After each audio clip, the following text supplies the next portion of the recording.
Guys, ang haba ng pila ng magtitik ng board exam dito sa may New Era. Oh, grabe ang haba ng pila. Hanggang doon sa dulo. Tapos, ito yung pinakadulo. Yun yung pinakadulo. Tapos, yung entrance doon.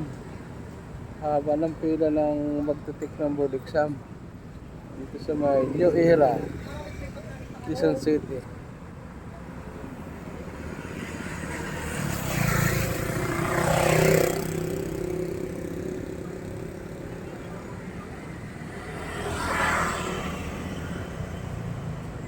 Sana pumasa na kayo lahat.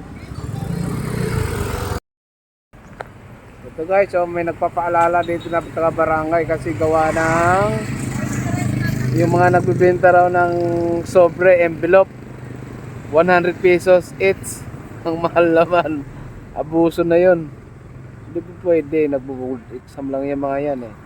Kuha ng board exam yan para makapagtrabaho na ng maayos. Tulad yan, may nagtitinda ng envelope yan, naglalakad. Baka hindi natin masabi. Mayroon taong talagang abuso.